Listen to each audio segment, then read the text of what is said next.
বাংলাদেশ নামক রাষ্ট্র। এই বাংলাদেশ নামক রাষ্ট্র প্রতিষ্ঠার পর থেকে দীর্ঘ সময় ধরে দেশের সঙ্গে ইসলামের কোনো সম্পর্ক প্রচার হতো না, প্রকাশ হতো না, গুরুত্ব পেত না, আলোচনায় আসতো না। দেশ মানে ক্রিকেট খেলা, দেশ মানে ফুল লতা পাতা পাখি, দেশ মানে এমন দৃষ্টি কোথাও খুঁজে পাবে না তুমি। ঠিক আছে, সবই সত্য, সব বাস্তব, কিন্তু সব কিছুর উপরে যে বাস্তব সেটা হচ্ছে এই দেশটা এবং ইসলামের মধ্যে সুগভীর আত্মীয়তা। ঠিক না? একটা ছাড়া একটাকে কল্পনা করা যায় না। যদি বাংলাদেশ না থাকে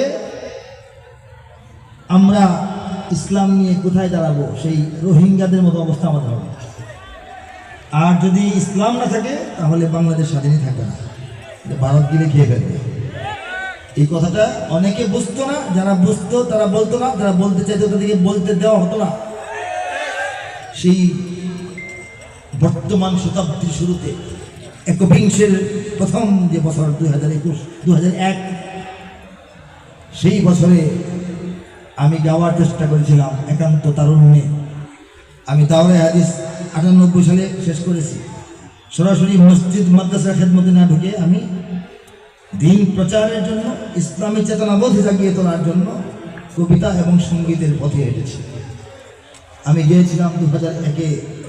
এদেশে আল্লাহু আকবরের সুরে সূর্য ওঠে, এদেশে আল্লাহু আকবরের সুরে সূর্য ডোবে। শত শত দেশের গান যারা গবেষণা করে তারা অবাক হয়েছে যে দেশের গান এটা আবার কিরকম।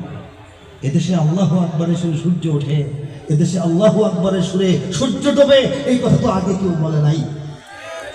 ঠিক না? এদেশে আল্লাহু আকবরের সুরে সূর্য ওঠে, এদেশে আল্লাহু আকবরের সুরে সূর্য ডোবে। এদেশের মাল্লা মাঝি কিষান মজুর সবার ঠোঁটে শোনো রে লা ইলাহা ইল্লাল্লাহর জিকির ওঠে। ইমানের তপ্ত আগুন জ্বলছে সবার বুকে বুকে, সে আগুন দেশ হতে দেশ দেশান্তরেও জ্বলতে হবে।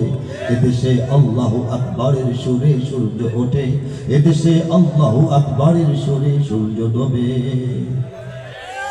ইমানের তপ্ত আগুন কার কার বুকে জ্বলতেছে হাত তুলে দেখাবো। আল্লাহু তাকবীর। সে আগুন নিয়ে আমরা বসে থাকবো না, সে আগুন দেশ হতে দেশ দেশান্তরেও জ্বালতে হবে। ঠিক কিনা বলেন? এই যে আমাদের প্রত্যয়, এই যে আমাদের ঘোষণা, এই যে আমাদের আবেগ, এই যে আমাদের একটা এটাকে বলা হয় হুঙ্কার, এর সামনেই তো আজকে পর্যন্ত দিল্লি থরথর করে কাঁপছে।